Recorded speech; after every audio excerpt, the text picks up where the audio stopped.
সম্মানিত ভাইরা আমার, কান খুলেন। আমাদের বাংলাদেশের মানুষের চিন্তা ভাবনা হলো নবী মানুষ, হুজুর মানুষ, মাওলানা মানুষ, দাড়িওয়ালা মানুষ, টুপিওয়ালা মানুষ, এরা কেন ভোট করবেন, এখন রাজনীতি করতে আসবে, এখন চেয়ারম্যানে দাঁড়াবে, এখন এমপিতে দাঁড়াবে, এখন মন্ত্রী হবে কেন, ডিসির চেয়ারে বসবে কেন, এসপির চেয়ারে বসবে কেন? আমাদের চিন্তা ভাবনা হলো মৌলবীরা খালি মসজিদের মধ্যে পড়ে থাকবে, খানখানে ব্যস্ত থাকবে, আর এই বাড়িতে একবার দাওয়াত দেবো, ওই বাড়িতে একবার দাওয়াত খাবে, দেশি মুরগির রান্না পাবে, কাতল মাছের মাথা খাবে, মুরগি খাবে, দেশি মুরগির রান্না পাতে তাকে মসজিদে গিয়ে লম্বা করে শীত পটাঙে ভরি লুটাবে। এটাই তো মৌলবীর কাম। কথা কয় না রে, এটাই তো চিন্তা ভাবনা নাকি? বাস্তবতার সাথে একটু মিলান তো দেখি। আমার কামাল ভাইয়ের মতো মানুষ যখন ইউনিয়ন পরিষদের ভোট করার জন্য যখন পোস্টার টাঙ্গায় দেয়, লেখা থাকবে অমুক মৌলানা সাহেব, অমুক মৌলানা, অমুক মসজিদের ইমাম সাহেব ভোটে দাঁড়ায় গেছে, নির্বাচন করার জন্য দাঁড়ায় গেছে, বাংলাদেশের সবচেয়ে বড় সংসদ ভবনের নাম হলো ছোট চায়ের দোকান।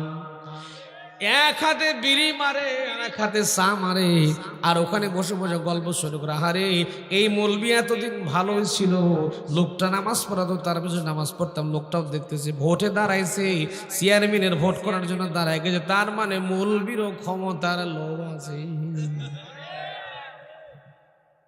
আমার ভাইয়েরা একটু মিলান, কথাগুলো মিলান। আমি তো এখনো শুরুই করিনি। আমার নবী যে রাষ্ট্রপতি ছিলেন, এই বিশ্বাস আপনারা কি করেন? প্রিয় ভাইয়েরা আমার, আল্লাহর নবী এই সূরা নিসার এই আয়াত যখন মদিনা অবতীর্ণ হলো, নবী মুহাম্মদ সাল্লাল্লাহু আলাইহি সাল্লাম ছিলেন মদিনার রাষ্ট্রপতি। একটু জোরে কর না সুবহানাল্লাহ। তাহলে নবী যে রাষ্ট্রপতি ছিলেন, নবীজির অর্থ মন্ত্রণালয় ছিল না? কথা কন না কেন?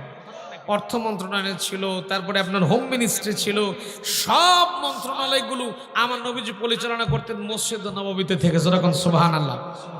আমি মসজিদ নববীতে বসেছি, আমার নবীর অর্থমন্ত্রী হযরত আব্দুর রহমান রাদিয়াল্লাহু তাআলা যেখানে বসতেন, সেই জায়গাটা আমি খুব ভালো করে ঘুরে দেখেছি। দেখতে বাচ্চা হুজুর, কিন্তু আল্লাহ আমাকে অনেক দেশে ঘুরাইছে। আমি নবীজির অর্থমন্ত্রী যেখানে বসতেন, আর অর্থ মন্ত্রণালয়ের দায়িত্বটা কিন্তু গুরুত্বপূর্ণ একটা দায়িত্ব, ঠিক না জোরে কর? আমরা মসজিদের মধ্যে লিখে রাখি, মসজিদের মধ্যে বড় একটা সাইনবোর্ড ঝুলাই দেয় অথবা লিখে রাখি, মসজিদের দুনিয়াবি কথা বলার দরকার নাই। এই মা ফতু আপনারা কোন জায়গায় পাইছেন বলেন তো দেখি?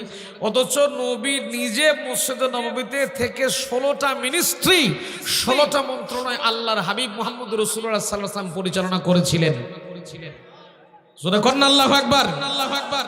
তাহলে মসজিদে বসে যদি মন্ত্রণালয় চালানো যায়, তাহলে দুনিয়াবি কথা বলা তো হারাম নাকি? কথা কথা এই বিষয়গুলো আমাদের জানা লাগবে। আমার নবীজির প্রথম মন্ত্রণালয় ছিল মসজিদে নববী। যে মসজিদে নববীর অবস্থা কি ছিল জানেন? 1 ঘন্টা পানি হলে 4 ঘন্টা টিপিস টিপিস করে পানি পড়তো। তাল এই কি বলে, খেজুরের পাতা দিয়ে পানি। আল্লাহু আকবার, জোরে কোন আল্লাহু আকবার। আসেন এই আয়াতটা যে পড়লাম, এই আয়াত অবতীর্ণ হলো কোন জায়গায়? আমার ভাইরা, আল্লাহ রাব্বুল আলামিন বলেন কোরআনে কারীমের ভিতরে, আমার আল্লাহ রাব্বুল আলামিন সুন্দর করে পরিষ্কার করে আল্লাহ জানাচ্ছেন, ওয়াইদা হাকামতুম বাইনান নাস, ওয়া মানে এবং ইদা মানে যখন, হাকামতুম মানে যখন তুমি হাকিম হবে, বিচারকের চেয়ারে বসবে। কে বলতেছেন? যখন তুমি হাকিম হবে বাইনান নাস, মানুষের ভিতরে। মানুষ বলতে কিন্তু আল্লাহ মুসলমানদেরকে উদ্দেশ্য করে বলে নাই। গোটা দুনিয়াতে এখন মানুষের সংখ্যা 810 কোটির কিছু উপরে, মনে করেন 800 কোটি ধরে রাখেন। সম্মানিত ভাইয়েরা আমার, এই 800 কোটি মানুষকে আল্লাহ উদ্দেশ্য করে বললেন বাইনান নাস, যখন তুমি মানুষের মাঝে বিচারকের আসনে বসবে, আতাহকুমু বিল আদল, অবশ্যই তোমাকে ইনসাফ তথা ন্যায় বিচার প্রতিষ্ঠা করে দেওয়াই লাগবে। ইন্নাল্লাহা নি'মা ইয়াইদুকুম বিহি, নিশ্চয় তোমার আল্লাহ তোমাকে ওয়াজ করে শোনায় দিতেছে। আর আল্লাহর সাথে ভালো ওয়াজ দুনিয়া তার কারো হতে পারে। আচ্ছা কথাটা, এই কথাটা হুজুর ব্যাখ্যা ঠিক আছে তো? অনুবাদ ঠিক আছে তো? আচ্ছা এই কথাটা কি আমার বাপের কথা, আমার বাপ দাদা 14 গোষ্ঠীর কথা? এই কথাটাকে আমি বাড়ি থেকে কোরআন শরীফ নিয়ে এসেছি। এই কোরআন শরীফটা আপনাদের এখানে ছিল, অনুবাদ করলাম আমি শুধু। অনুবাদ যদি এত মজা হয়, ভিতরে আরো কি আছে? চিন্তা করে দেখেন, আল্লাহ বলতেছেন যখন তুমি বিচারকের আসনে বসবে অবশ্যই তোমাকে ন্যায় বিচার করাই লাগবে। যেটা করাই লাগবে ওটা বুঝে নফল কাম। এবার আসেন, সম্মানিত ভাইয়েরা আমার, নামাজ পড়া সহজ কাজ, রোজা করা সহজ কাজ, হজ করা সহজ কাজ, যাকাত দেওয়া সহজ কাজ। এই কাজগুলো সমাজের মধ্যে অত্যন্ত সহজ একটা কাজ, কিন্তু এই দেশের মধ্যে, রাষ্ট্রের মধ্যে, সমাজের ভিতরে ন্যায় বিচার, ইনসাফ, আদল প্রতিষ্ঠা করা কিন্তু অনেক কঠিন কাজ। আমার দেশে এমনও লোক আছে বলে হুজুর যে যাই করে করুক, আমি খালি নামাজ পড়বো, রোজা করবো, লা ইলাহা ইল্লাল্লাহ, লা ইলাহা ইল্লাল্লাহ, ওইদিকে যা হয় হোক আমার ওদিক দেখার দরকার নাই। আমি তো নামাজ পড়তেছি, রোজা করতেছি, হজ করতেছি, যাকাত দিতেছি, তার মানে আমার মরতে দেরি, জান্নাতে ঢুকতে দেরি নাই, জান্নাতের টিকিট কেটে বসে আছি। আছে না নাই? আমি একজনের দেখেছিলাম 40 লাখ টাকা সুদের উপর লাগাই দিছে। কতখানি? 40 লাখে প্রায় 40,000-এর মতো সুদ আছে। কিচ্ছু করে না লোকটা, দেখি মাঝে মাঝে খালি মসজিদের মধ্যে পড়ে থেকে নামাজ পড়ে আর তসবিহ চালায়, সুবহানাল্লাহ সুবহানাল্লাহ ইল্লাল্লাহ ইল্লাল্লাহ। মানে ওর মতো মানে আল্লাহর ওলি আর নাই, কেবলই জান্নাত থেকে পালায়ে নিচে আসলো।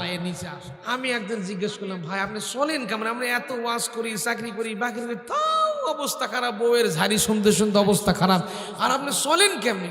হুজুর এটা জানেন না, আমি 40 লাখ টাকা ব্যাংকে রাখছি, ওর মাঝে মাঝে ইন্টারেস্ট আসে আর বসে বসে খাই। ইন্টারেস্ট আসে আর আমি বসে বসে খাই। ভাই সুদ, এটা সুদ, এটা যে গুনাহ হবে আপনি জানেন না? কই না, আমি জানি, আপনার চেয়ে ভালো জানি। ওটা কি? তো ওটা রাখছে আমার বউয়ের নামে।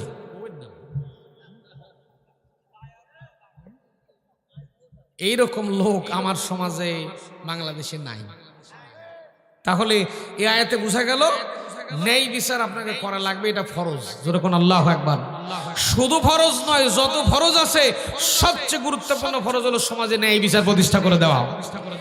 আজকে যদি এই সমাজে ন্যায় বিচার প্রতিষ্ঠিত হয়ে যেত, সিটার, বাটপার, চোর, ডাকাতেরা দুর্নীতি করে দেশের টাকা বিদেশে লুটপাট করে পাচার করতে পারতো না। ঠিক কেন? জোরে কোন? প্রিয় ভাইরা আমার, ন্যায় বিচার পাই, কেমন বিচার হয় আমার দেশে, সেদিকে যাই। সম্মানিত ভাইরা আমার, নিজের দলের লোক যদি হয়, নিজের কাছের লোক যদি হয়, তার কাছে বিচার এসেছে, লক্ষ্য করে দেখেন একটা বিচার আপনার কাছে চলে আসলো, আপনার নিজের দলের লোক, নিজের কাছের লোক, নিজের ঘনিষ্ঠ লোক আপনি পাশে পেয়েছেন। লোকটা অপরাধী, লোকটা দুর্নীতি করেছে, অপরাধ করেছে, নিশ্চিত জানতে পারছেন লোকটা অপরাধ করেছে, আর অপর দলের লোক কোনো অপরাধ করে নাই, দুর্নীতি করে নাই, কিচ্ছু করে নাই। আপনি এমন বিচারকে বসে আছেন, নিজের দলের লোককে কৌশল করে কায়দা করে ছেড়ে দিলেন, আর অপর দলের লোককে কায়দা করে কৌশল করে জেলের মধ্যে মামলা দিয়ে ভরাই দিয়েছে। এই জিনিসগুলো বুঝে আল্লাহ দেখে না, এগুলো দেখে। ভাইয়েরা আমার, এই কাম যদি করে থাকেন, নামাজ পড়েন, রোজা করেন, হজ করেন, যাকাত দেন, যত কিছুই করেন না কেন, এত কিছু করেও নিশ্চিত জাহান্নামে ঢোকা লাগবে। আমার প্রিয় ভাইয়েরা, কেননা আল্লাহ বলেন ন্যায় বিচার করে দেওয়া লাগবে। নিজের দলের হোক, নিজের কাছের হোক, নিজের ছেলে হোক, অপরাধ করলে অপরাধী, দলিল নিয়ে যান, দলিল নিয়ে যান। আল্লাহ বলতেছেন, ওয়ালা ইয়াজরিমান্নাকুম শানাআনু কওমিন আলা আল্লা তা'দিলু ই'দিলু হুয়া আকরাবু লিত্তাকওয়া ওয়াত্তাকুল্লাহা ইন্নাল্লাহা খাবীরুম বিমা তা'মালুন।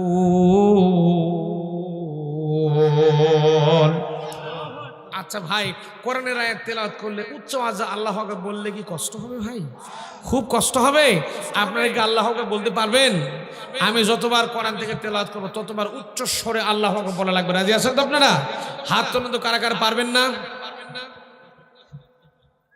আমি আবার এমন উল্টা পাল্টা ওয়াজ করি ভাই রে, মাঝে মাঝে উল্টা পাল্টা ঝাঁকি দিই। আপনারা আসেন না, গেছেন না, একটু চেক করে দেখি, পারবেন তো ইনশাআল্লাহ? দেখি আমি আবার কোরআন তেলাওয়াত করছি, আপনাদের গলার ভলিউম কদ্দুর একটু চেক করে দেখি। আল্লাহ রাব্বুল আলামিন বলেন, ওয়ালা ইয়াজরিমান্নাকুম শানাআনু কওমিন আলা আল্লা তা'দিলু ই'দিলু হুয়া আকরাবু লিত্তাকওয়া ওয়াত্তাকুল্লাহা ইন্নাল্লাহা খাবীরুম বিমা তা'মালুন।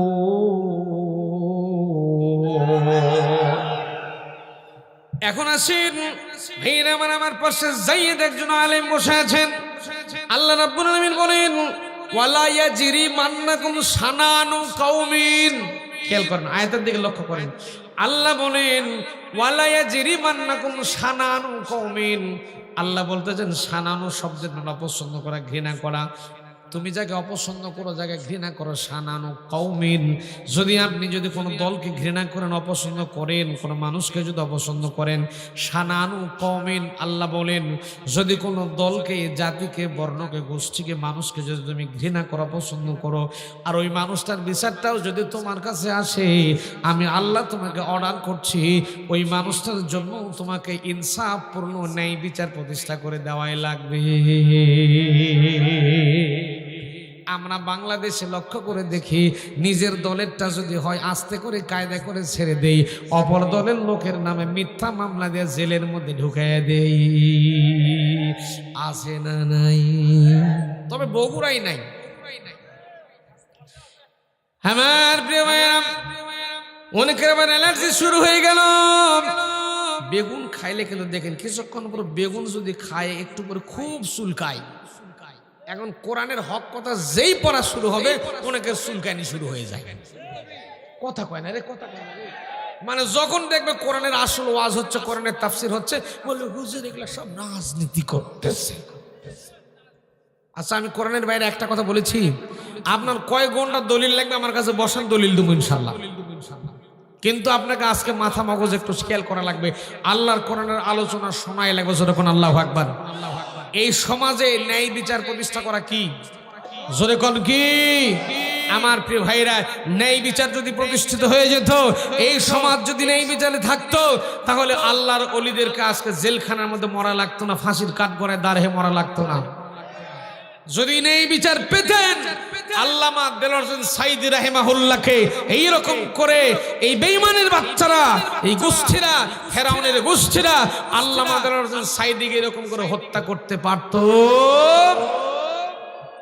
এই দিন সেই দিন নয়, লক্ষ্য করা লাগবে। এই বাংলাদেশ সাক্ষী আছে, যদি 29-30 বছর পরে নায়ক সালমান শাহর বিচার যদি বাংলার জমিনে হয়, এই জমিনে তৌহিদের জনতা সাক্ষী থাকবে।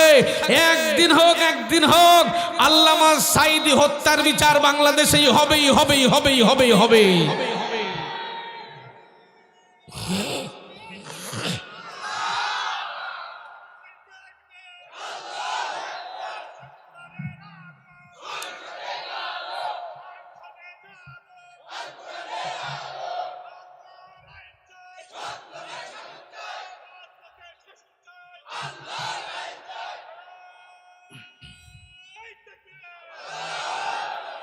আলহামদুলিল্লাহ কোন?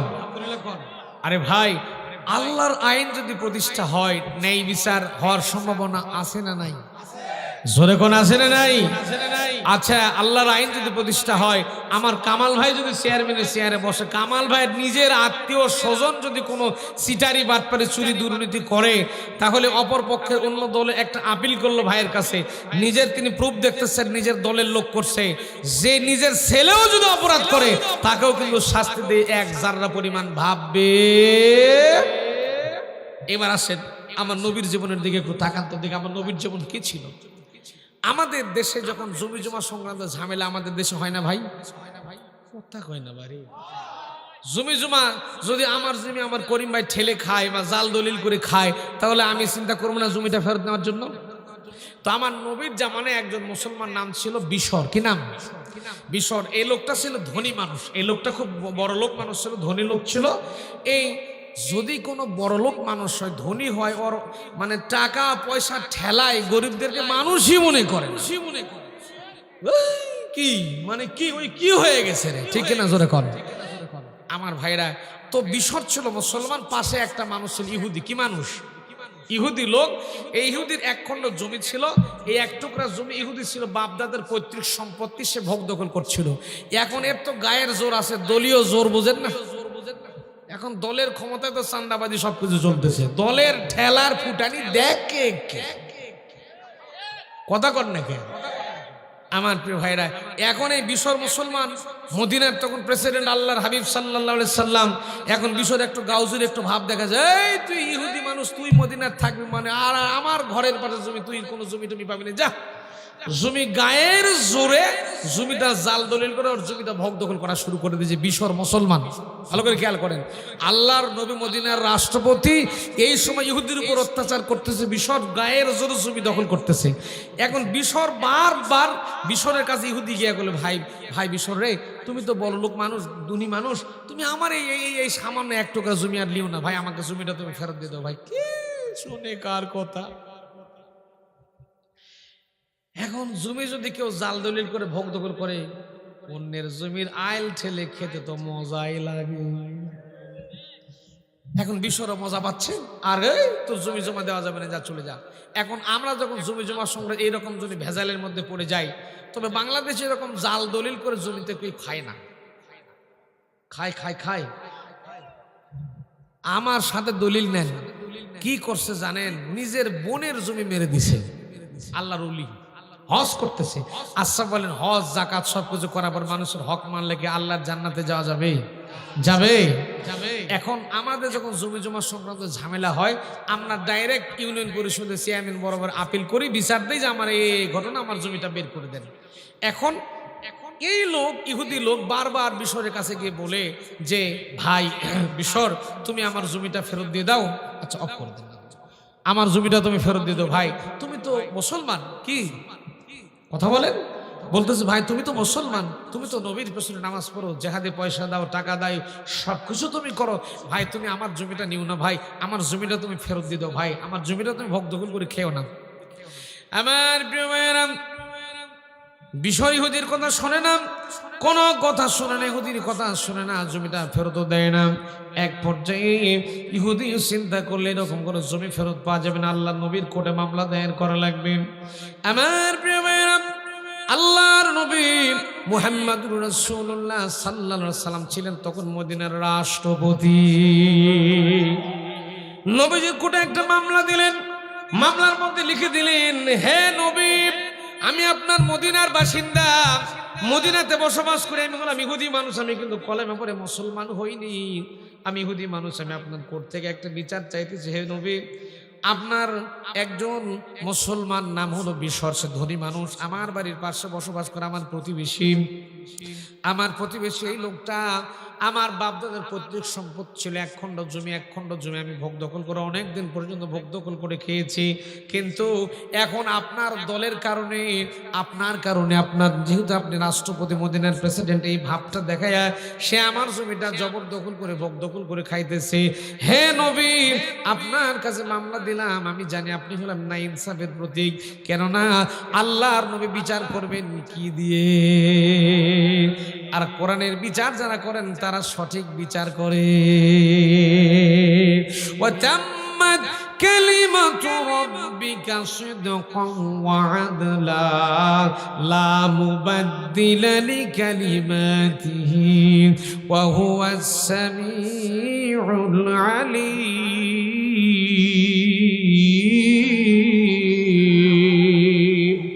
আরেকটু চিৎকার দেখুন, আল্লাহু আকবার।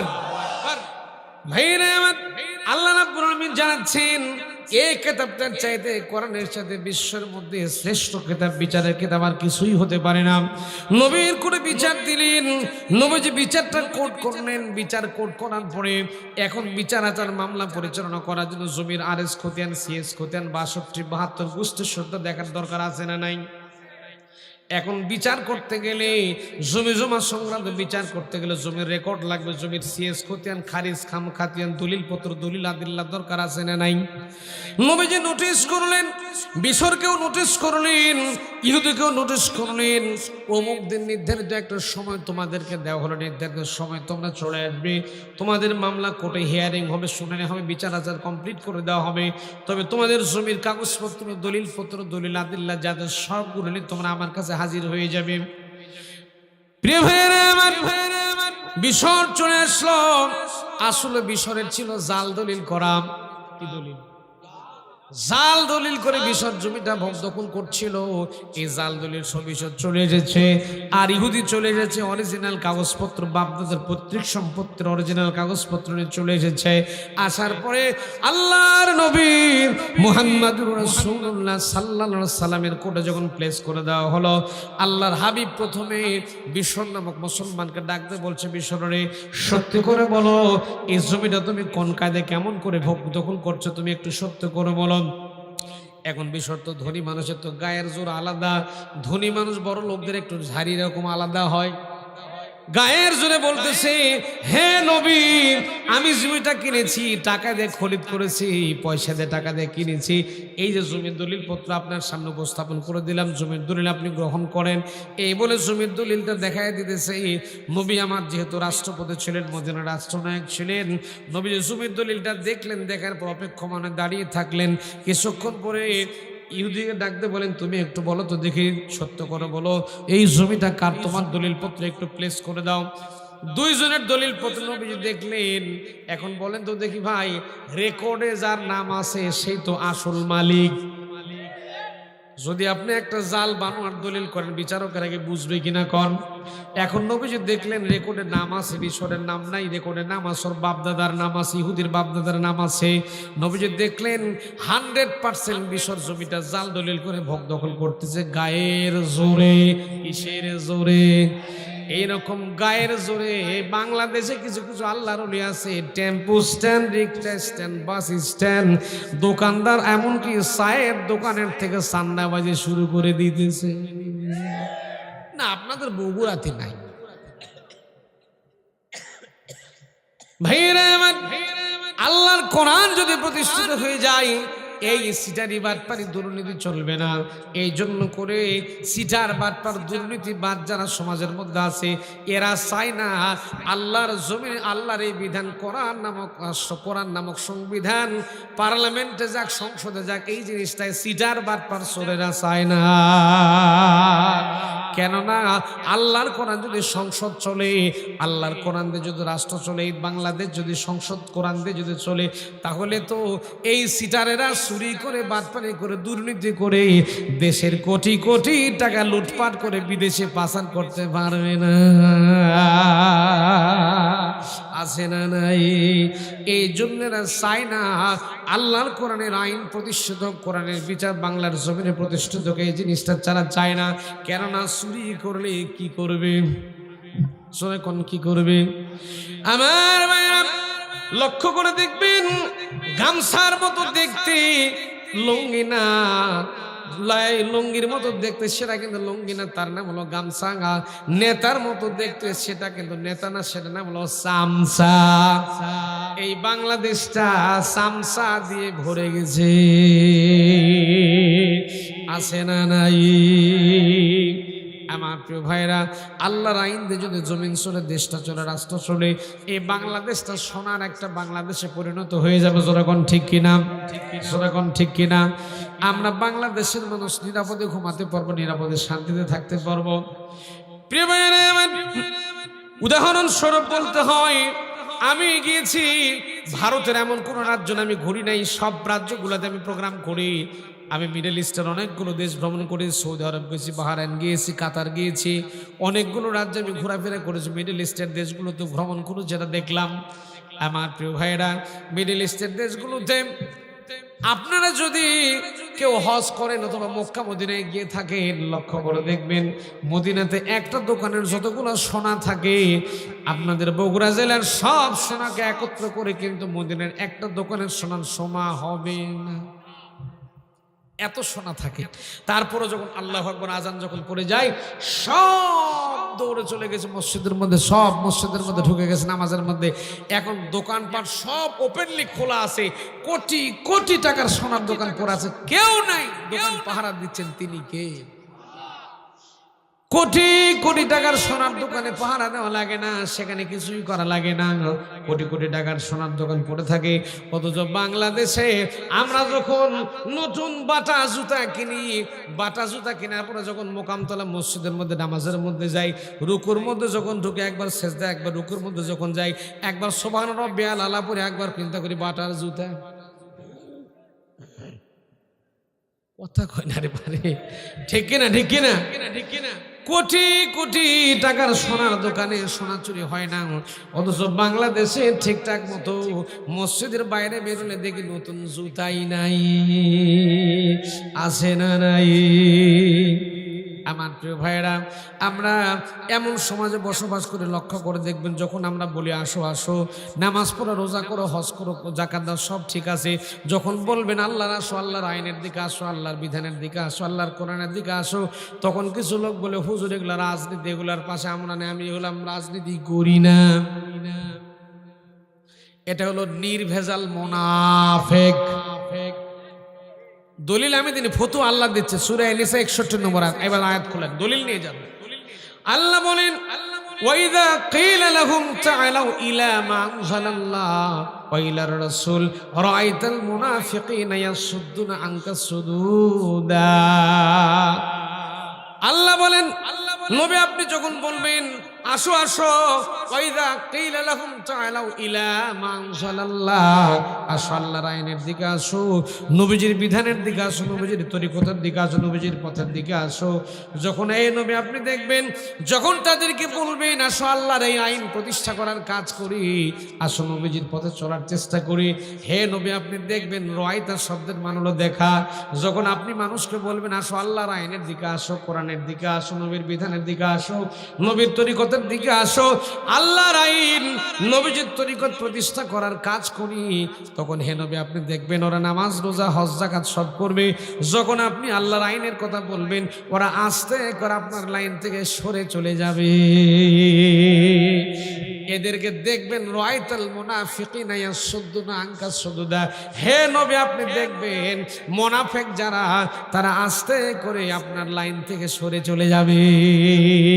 মানে মুনাফিকেরা চায় না আল্লাহর আইন দিয়া দেশ চলুক, রাষ্ট্র চলুক, সমাজ চলুক, এই জিনিসটা অন্য মানুষ চাইলে চাইতে পারে, কিন্তু মুনাফিক চায় না।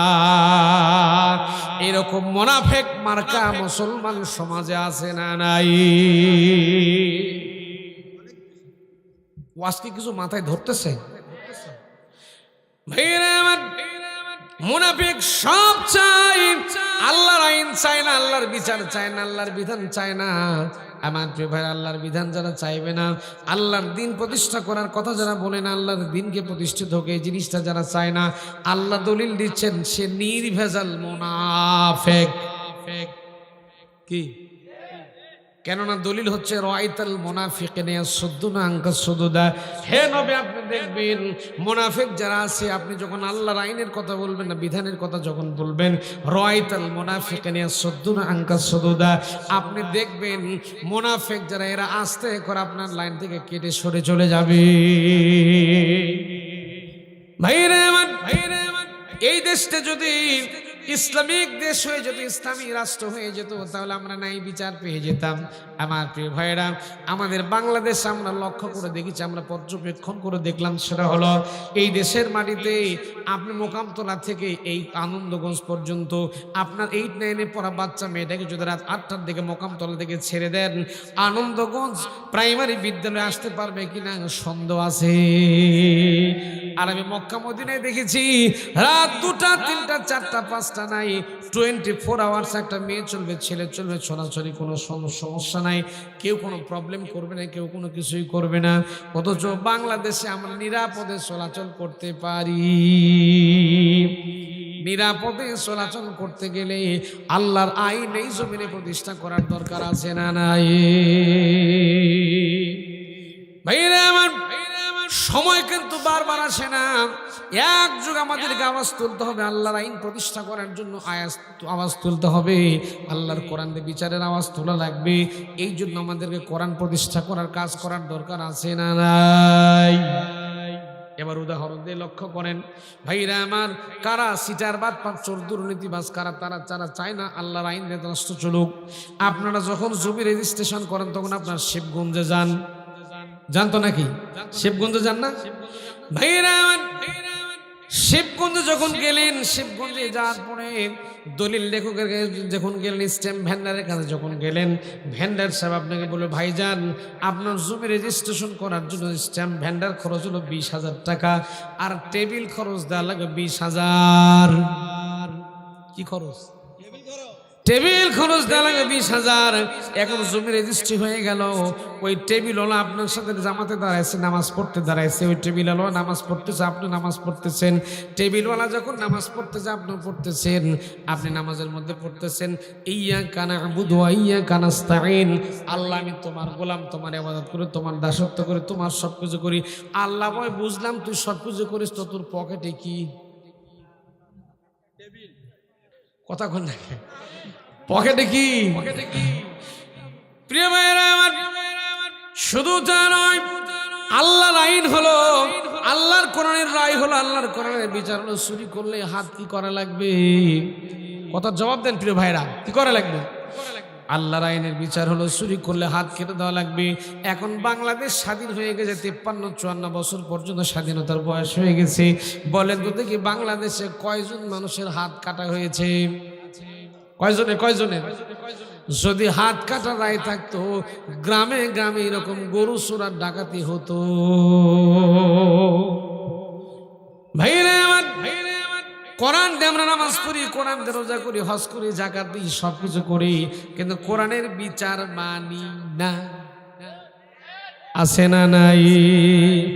আমার প্রিয় ভাইরা একটু লক্ষ্য করালে, আমি কোরআনের বিচারটা আমরা মানি না। প্রিয় ভাইরা আমার, যখন লক্ষ্য করবেন বগুড়ার আপনি কোট মসজিদে নামাজ পড়তেছেন, আপনি আমার ভাইরে লক্ষ্য করে লাগবে, কান খোলেন, আবার একটু ওঠাউঠি করার চেষ্টা করবেন। ওঠাউঠি করলে কিন্তু আলোচনার ইমেজ নষ্ট হয়ে যাবে, একজন মানুষ ওঠাউঠি করা চলবে না। প্রিয় ভাইয়েরা আমার, বগুড়ার কোট মসজিদে যখন নামাজ পড়তে ঢুকলেন, নামাজ পড়তে গিয়া এখন মুসল্লি ইমাম সাহেব হুজুর যদি 4 রাকাত নামাজকে লম্বা করে দেয়, 5 রাকাত নামাজ পড়ায় দেয়, এই নামাজ কি হবে? কেন হবে না? কেন 5 রাকাত করলে তো একটু বেশি হওয়ার কথা। হবে। পিছনে যিনি থাকবেন, জজ সাহেব যদি থাকেন, জজ সাহেব লোকমা মারবে, জজ সাহেব আস্তে করে নামাজের মধ্যে লোকমা দিয়ে দেবে, আল্লাহু আকবার বলে লোকমা মেরে বসে বলে, হুজুর বসেন, বৈশা যান, বসেন। হুজুর 4 রাকাত বিশিষ্ট নামাজ, 4 রাকাতে পড়লে 5 রাকাত পড়লে নামাজ হবে না, আপনাকে 4 রাকাত নামাজ 4 রাকাতে পড়া লাগবে। জজ সাহেব নিজে কিন্তু লোকমা দিয়ে নামাজ 4 রাকাত থামিয়ে দিয়েছে। আমার প্রিয় ভাইরা, ওই জজ সাহেব যখন আবার নামাজ পড়ার পরে, জজ সাহেব কিন্তু নামাজ পড়লো আল্লাহর কোরআনের বিধান অনুযায়ী, আল্লাহর আইন অনুযায়ী। আল্লাহর আইন হলো 4 রাকাত নামাজ 4 রাকাতই পড়া লাগবে, 5 রাকাত পড়লে নামাজ হয় না। 4 রাকাত নামাজ 4 রাকাতে পড়া লাগবে। আবার ওই জজ সাহেব যখন কোরআন দিয়ে নামাজ পড়লেন, কোরআন দিয়ে সব ঠিকঠাক মতো তরিকা অনুযায়ী, নবীজির পথ অনুযায়ী নামাজ পড়লেন, কোরআন দিয়ে নামাজ পড়লেন। আবার ওই জজ সাহেব যখন কোর্টের ভিতরে ঢুকলেন বিচার করার জন্য, যখন তিনি ঢুকে গেছেন, এবার বিচারকের আসনে যখন বসেছি, ওই যে আপনার গাবতলি কিংবা সোনাতলা থেকে একটা গরু চোর ধরা পড়েছে, ওই চোরের বিচার ওই জজ কোর্টের মধ্যে জজ সাহেবের আদালতে বসেছে। এখন জজ সাহেব নামাজ পড়েছেন আল্লাহর কোরআন দিয়ে, তিনি টাটকা মুসল্লি, কোরআন দিয়ে বিচার করতেছেন না আমার ভাইরা, কোরআন দিয়ে তিনি নামাজ পড়লেন। এবার বিচারকের চেয়ারে যখন বসেছেন, বিচারকের চেয়ারে বসার পরে চুরি করে নিজের পক্ষে বিচারে রায় করে নেওয়ার চেষ্টা করি, আছে না নাই? ভাইরা আমার, ইহুদি ডাক দিয়ে কই, ভাই বিশ্বরে, তোমার নবী বিচার করলো, তোমার পক্ষে রায় দেয়নি বলে তুমি বিচারটা ক্যান্সেল করে দিতেছো, তুমি নবীর বিচার মানতে পারো না, তুমি কেমন মুসলমান? যে লোক নবীর বিচার মানতে পারে না, সে কি আর মুসলমান থাকে? আমিনান নাসি মাইয়াকুলু আমান্না বিল্লাহি ওয়া বিল ইয়াউমিল আখিরি ওয়া মা হুম বিমুমিনিন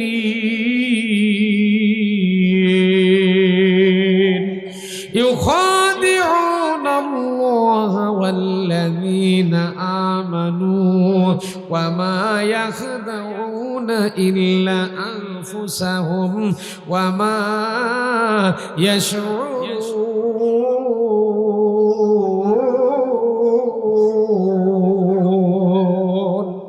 ভাইরা ইহুদি ডাকতে বলতেছে, ভাই তুমি তোমার নবীর বিচার মানতে পারো না, তুমি কেমন মুসলমান? এখন বিষয় ডাকতে বলে, আমি যে নবীর নিজের দলের লোক, এই বিচারটাই বিষয়টা বুঝি, নবী বোঝেনি। কথাকে বোঝা যায়? আমি যে নবীর নিজের দলের লোক, এই জিনিসটা বুঝি নবী বুঝেনি। এই জন্য বিচারটা সানি বিচার করার জন্য আর একটা কোটে দিব। আমার ভাইরা, আল্লাহর কোরআন বলতেছে, যে দলের লোক হোক, যে জাতির লোক হোক, যে গোষ্ঠীর লোক হোক, যে বর্ণের লোক হোক না কেন, বিচার করতে আসলে তার জন্য ন্যায় বিচার করাই। কোরআনে দলিল আল্লাহ দিচ্ছেন, ওয়ালা ইয়াজরিমান্নাকুম শানাআনু কওমিন আলা আল্লা তা'দিলু ই'দিলু হুয়া আকরাবু লিত্তাকওয়া ওয়াত্তাকুল্লাহা ইন্নাল্লাহা খাবীরুম বিমা তা'মালুন।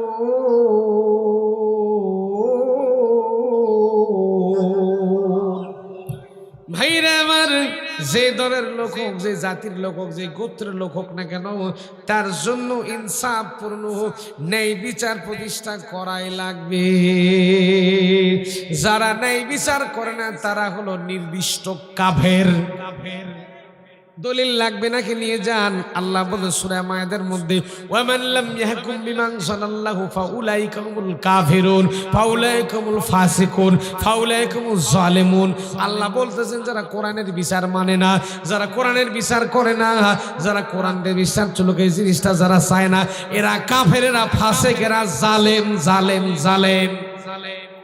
এই ঘোষণা দিচ্ছেন কে? এখন আপনাকে যদি কাফের বলি তো খুব রাগ করবেন, কিন্তু এইদিকে আপনি পক্ষান্তরে বলতেছেন আল্লাহর কোরআনের বিচার করার দরকার নাই। এখন যারা আল্লাহর কোরআনের বিচার করার দরকার নাই জিনিসটা বলে, আল্লাহ বলতেছেন আমার কোরআনের বিচার যারা মানেন এরা হলো কাফের। এই ফতুয়াকার, কথা কয় না রে, কথা কয় না রে, ফতুয়াকার ফতুয়াকার ফতুয়াকে আমার বাপদাদার দরকার বলে সূরা মায়েদার 44 থেকে 47 পর্যন্ত আয়াত বলে পড়ে দেখুন। আল্লাহ বলতেছেন, ওয়ামান লাম ইয়াহকুম বিমা আনজালাল্লাহু ফাউলাইকা হুমুল কাফিরুন। আল্লাহ বলেন, যারা আমার কোরআনের বিচার মানলো না, কোরআন দিয়ে যারা বিচার করলো না, এরা তোমরা মুসলমান বাংলাদেশের আদমশুমারি, বাংলাদেশের নির্বাচনের খাতার মোহাম্মদ সলিমুল্লাহ, মোহাম্মদ করিমুল্লাহ, মোহাম্মদ জসিমুল্লাহ, মোহাম্মদ করিম, মোহাম্মদ আব্দুর রহিম, এদের নামের সামনে তোমরা মোহাম্মদ লাগাতে পারো, কিন্তু আমি আল্লাহ ঘোষণা দিচ্ছি এরা হলো নির্দিষ্ট কাফের। কাফের কথা কন না? আল্লাহ বলতে যে তোমরা বাংলাদেশে এদেরকে মুসলমান বলতে পারো, কিন্তু আমি আল্লাহ ফতোয়া দিলাম এরা হলো কাফের। কাফের যারা কোরআনের বিচার প্রতিষ্ঠা হোক এটা চায় না, এরা হলো নিশ্চিত কাফের, এরা নিশ্চিত জালেম, নিশ্চিত ফাসিক। ঘোষণা দিয়েছেন কে? দলিল লাগবে নিয়ে যান, সূরা মায়েদা খুলে দেখবেন, ওয়ামান লাম ইয়াহকুম বিমা আনজালাল্লাহু ফাউলাইকা হুমুল কাফিরুন ফাউলাইকা হুমুল ফাসিকুন ফাউলাইকা হুমুজ জালিমুন। ঘোষণা কার? তাহলে আল্লাহর কোরআনের বিচার মানার দরকার আছে না নাই? মিয়া ভাই, আপনি নামাজ পড়বেন কোরআন দিয়ে, রোজা করবেন কোরআন দিয়ে, হজ করবেন কোরআন দিয়ে, আর কোরআন দিয়ে বিচার ফয়সালা করার যখন কথা বলা হবে তখন হুজুর এগুলো রাজনীতি। আপনার ঈমান আছে? কথা কন না কে? ও এখন ঠিক জায়গায় ওষুধ দিলে লাগতেছে দোস্ত, কিন্তু কোরআনের কথা তো শোনাই লাগবে, ঠিক কিনা? যেহেতু আল্লাহ বলেছেন কোরআনের বিচার যারা করে না এরা হলো কাফের, এরা হলো জালেম, এরা হলো ফাসিক। ফাসিক আর যারা কোরআনের বিচার করে, ওয়ামান রাসূলের হাদিস হচ্ছে, মান ক্বালা বিহি সাদাকা ওয়ামান হাকামা বিহি আদালা ওয়ামান আমিলা বিহি উজিরা। যে কোরআনে বিচার করে সে ন্যায় বিচার করে, এবং এই কোরআন দিয়ে যে আমল করে আমি আল্লাহ তাকে জান্নাতের মধ্যে ঢুকাবো। না সুবহানাল্লাহ সকালে বললেও চলবে, আজকে থাক। মানে ওয়াজটা তো লেভেল ছিল, আমার অনেক মানে পয়েন্ট ভিত্তিক ছিল, কিন্তু একটু এলোমেলো হয়ে গেছে। তারপরও আপনারা আমার কথাগুলো তো বুঝতে পারতেছেন নাকি? কথা বোঝা যেত নাকি? আমি তো ক্লিন, নেট অ্যান্ড ক্লিন। আপনাদের বগুড়ার ভাষা আমার খুব ভালো লাগে। আমি বাংলাদেশের বিভিন্ন জায়গায় যাই, এক এক অঞ্চলে এক এক রকমের ভাষা, তো বগুড়ার ভাষাটা খুব ভালো লাগে, বগুড়ার কথা শুনতে খুব ভালো লাগে আমার। আমাদের পাঁচটা জেলা, নওগাঁর পাশে একটা সাফানবাবগঞ্জ জেলা আছে, এদের কাছে যাবেন, এটা সিনকে সিন পরে, সিনকে সিন পরে বলো হুজুর আসসালামু আলাইকুম, মানে আগে সালা তারপর দুলা ভাই। তারপরে সিরাজগঞ্জে যান, সিরাজগঞ্জের লোকেরা বলে হিরাজগঞ্জ, হিরাজগঞ্জ নোয়াখালী চলে যান, নোয়াখালী লোকের ভাষাকে শর্ট বানায় দেয়। আমরা বলি তুমি খেয়ে এসে ঘুমিয়ে যাও, ওরা বলে তুই খাই আসে হুতি যা। আমরা বলি খেয়ে দিয়ে আরাম করতে পারলাম না, বিশ্রাম করতে পারলাম না, নোয়াখালীর লোকজন বলে খাতি দাতি বেলা চলে গেলে হুতি পারলাম না গো। পুরান ঢাকায় হুজুর জানে, বা যখন ঢাকায় আমরা যাই মাদ্রাসা বোর্ডে মাঝে মাঝে কাজ করতে যাই, তো পুরান ঢাকায় বসে থেকে চা খাচ্ছিলাম, দুই বাপ বেটায় গল্প করতেছে। বাপে বেটারে বলতেছে আবে হালা বেটায় করতেইলি, আবে হালাই বেটায় করতেইলি। এখন বেটাও বাপকে ডাকতে বলছে আবে হালা আব্বাই উঠতেইলাম। আমি চিন্তা করলাম বাপ ও শালা বেটাও শালা। আমি তাকে ডাক দিলাম, ভাই আপনার ছেলে কি এরকম শালা বলে ডাক দিলে? সে আমার ডাক আবে হালা মোল্লাই তুই ঢুকছিস কি লেগা, মানে আমিও শালা। এখন আমাকে পাশে ফেনী কুমিল্লা অঞ্চলের একজন লোক আর প্রিন্সিপাল হুজুর আমার বলতে এই মাওলানা এদিকে আসেন, এদের হলো মহব্বতের শালা, যেই কথা বলবে মাঝখানে হালা হান্দাই দেয় গা। এগুলো সর্বনাশ। মানে এক এক জায়গার ভাষা এক এক রকম। মাধুর্যতা দিয়েছেন কে? চিল্লাই বলেন কে? মাধুর্যতা আল্লাহ দিয়েছেন। তো যাই হোক, আমি যেভাবে কথাগুলো বলেছি আপনাদের কাছে, আপনার ইমান আমল সবকিছু ঠিক রাখার জন্য কথাগুলো বলেছি। ভাই কষ্ট নিয়েছেন? কষ্ট পাবেন না ভাই। আমি আপনার দিনই ভাই হিসেবে কথাগুলো বলতেছি। ভাই যে যাই করেন না কেন, আল্লাহর বিধান, আল্লাহর কোরআনের আইন, আল্লাহর কোরআনের বিচার প্রতিষ্ঠা করার কাজ করাই ফরজ। ফরজ ঠিক না? খালি নামাজ পড়া ফরজ, রোজা করা ফরজ, হজ করা ফরজ, আর কোরআনের বিচার করা কি নফল? নামাজ, রোজা, হজ, যাকাতের মতোই ফরজ। এই জিনিসটা আমরা ভুলে গেছি। এই জিনিসটা প্রতিষ্ঠা করার দরকার আছে না নাই? দেখেন নবীর দলের লোক, নবী বিচার করে রায় দিছে, মনে আছে আপনাদের ঘটনাটা? কথা কয় না রে, কথা কয় না রে, এই ওয়াজ টাইম শেষ, এখন 12টা বাজে, দোয়া করে দিই। 12টা 6 বাজে নাকি? দোয়া করে দিই। আসেন হাত তুলে দোয়া করে দিই। বিচার আজকে ওই পর্যন্তই থাক। নবীর নিজের দলের লোকের পক্ষে নবী রায় দিচ্ছেন, এই বিশর, খেয়াল করেন, নবী রায় দিচ্ছে এই বিশর জমিয়ক বের করে দাও। এখন বিচারের ওখান থেকে বের হয়ে তো গরিব ধনী মানুষ তো বুক টান টান করে বলে, এই নবীর বিচার টেসার মানে চল আর এক কোটা আর একটা বিচার দায়ের করে নিও। কার কাছে নিয়ে গেছে জানেন? এই তো ওয়াজ মুখস্থ, তাহলে তো এখন দোয়া করার দরকার। বিচার চলে গেছে হযরত ওমর রাদিয়াল্লাহু তাআলার কাছে। দেখেন কি ঘটনা, কোন দিকে পেঁচ লাগবে দেখেন একটু। শুধু তো ওমর কাছে পর্যন্ত বলে, তারপরের কি ইতিহাস সেটাকে শোনেন। হযরত ওমর রাদিয়াল্লাহু তাআলার কাছে যখন বিচার চলে গেছে, বিচার যাওয়ার পরে হযরত ওমরকে মানুষের কাছ থেকে কিছু চাইতে গেলে তাকে ঠিকঠাক মতো পাম্পট্টি লাগান লাগে। এখন হযরত ওমরের কাছে বলতেছে, ভাই ওমর, আপনার মতো মানুষ মদিনাত হয় না, আপনার মতো ভালো মানুষ, জ্ঞানী গুণী মানুষ মদিনাত আর নাই। ভাই আপনি খুব ভালো মানুষ, খুব বিচার আচার ভালো বোঝেন। ও ভাই, আমার একটা সানি বিচার করা লাগবে। কি বিচার? সানি মানে বোঝেন? দ্বিতীয় আমার দ্বিতীয়বার একটা বিচার করা লাগবে। এই ইহুদি, এই লোকটা ইহুদি, আমি হলো মুসলমান, আমি জিহাদের টাকা দিয়ে নবীর পিছনে নামাজ পড়ে আপনাদের সাথে থেকে, আপনার তো দলের লোক। কিসের লোক? দলের লোক, কাছের লোক। বিচার হযরত ওমর শুনতেছেন আর বলতেছেন, আচ্ছা বুঝলাম এই লোকটার জমি তুমি পাওনি, এই লোক পাইছে, বুঝলাম ইহুদি মানুষ জমি পাইছে, তুমি এই জমিটা পাওনি। আচ্ছা প্রথমে বিচার দিছিলে কার কাছে? বলতেছে প্রথমে বিচার দিছিলাম আল্লাহর নবীর কাছে। সুবহানাল্লাহ বলবেন না? এখন বলেন তো হযরত ওমর ঠিক আছে মাথা? হযরত ওমর একটু হিট মেজাজের না? হযরত ওমর নরম না গরম? হযরত ওমর কেন গরম ছিলেন জানেন?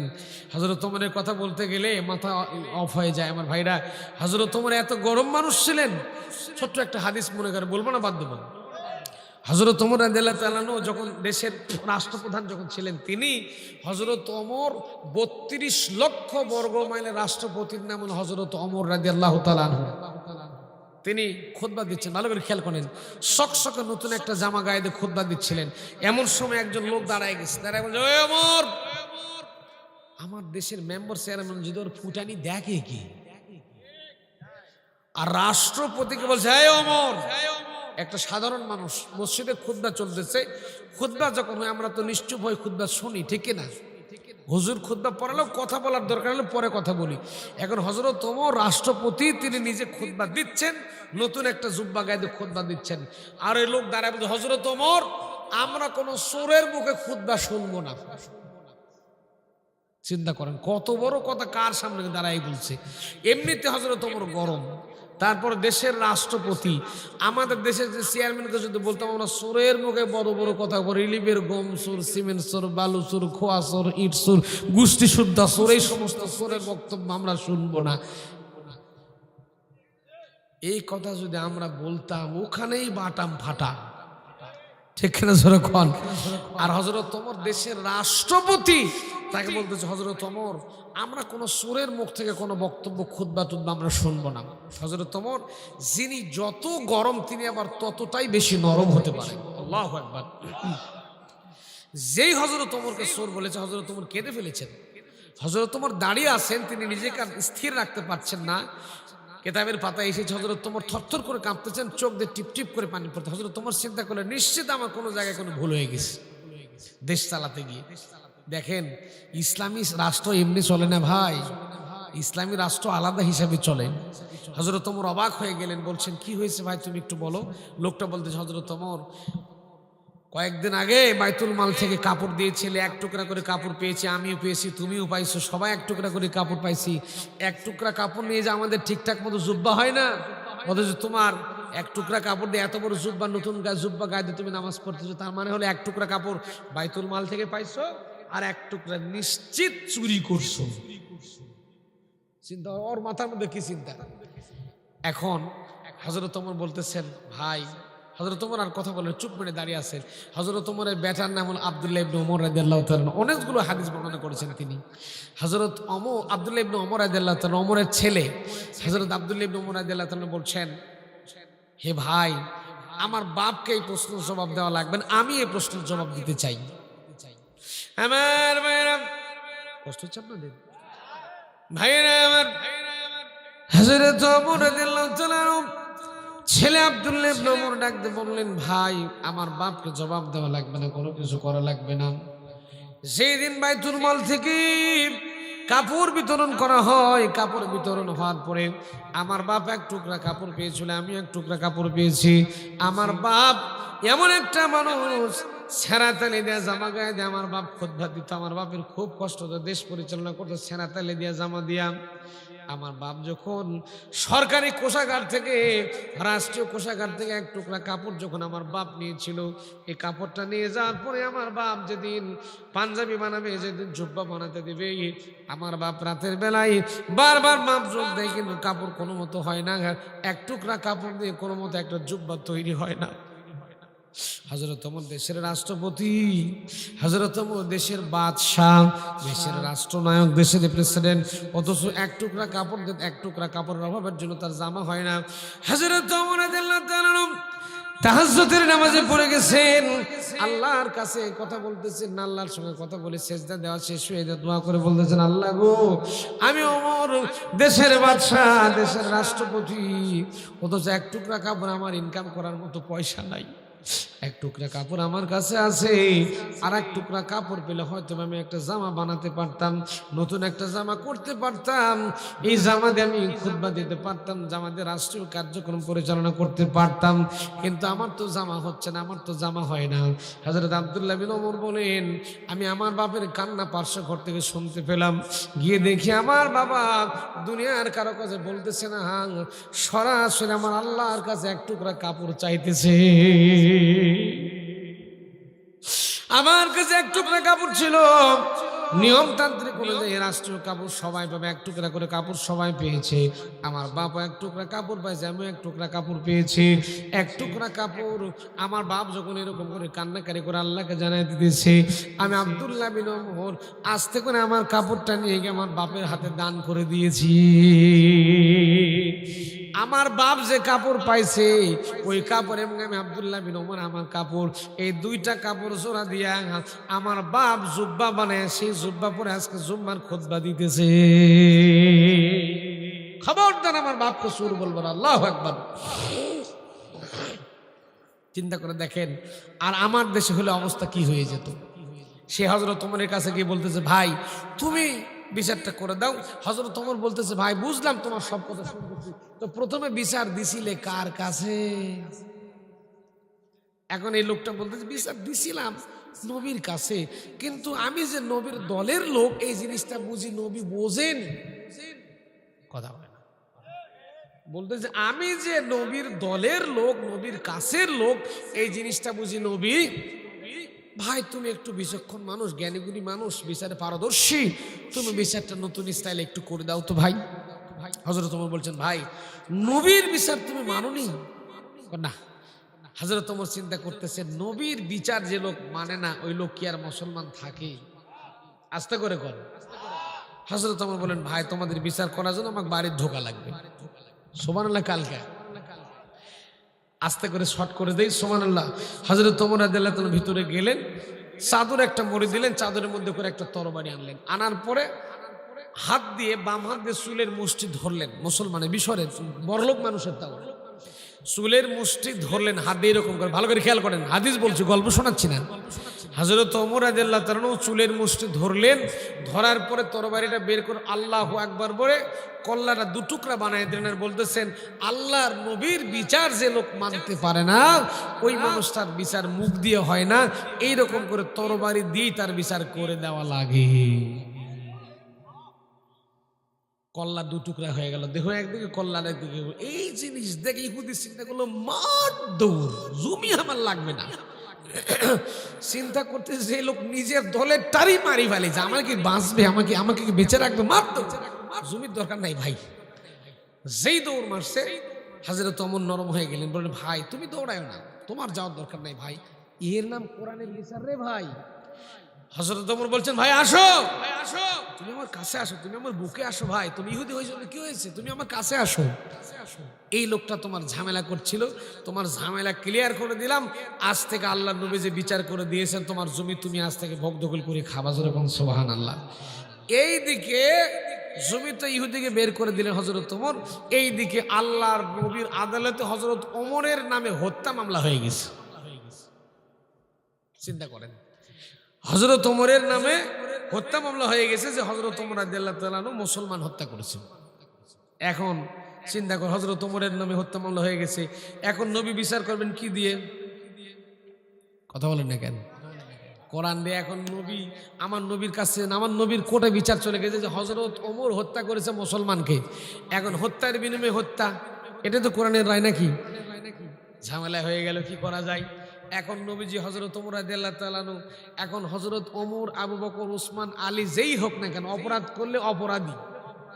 কথা বলে না, ঠিক কিনা বলেন? ঠিক কিনা বলেন? আপনারা ওয়াজের এখন দোয়া করে দেই, আসেন আসেন আমরা দোয়া করে দেই।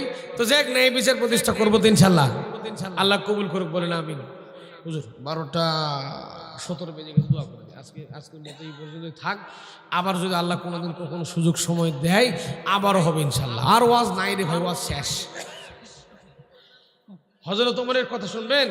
হযরত ওমর সম্পর্কে সূরা নিসার 65 নম্বর আয়াত নাজিল করে আল্লাহ বলেন হে নবী, ওমর যেটা সিদ্ধান্ত নিয়েছে ওটাই ফাইনাল, ওমরের পক্ষে রায় দিয়ে দেন। না আস্তে কোন, আস্তে কোন। হযরত ওমরের বিচার শেষ, আমার নবীর বিচার শেষ, আমার ওয়াজও শেষ। যাই হোক, আমি যেটুকু আলোচনা করেছি ভাই, আমার ওয়াজের মধ্যে কিছু মাথার মধ্যে গেছে তো, কিছু গেছে, কিছু বুঝতে পেরেছেন? যাক আল্লাহ আমাদের কবুল করুক, বলেন আমিন।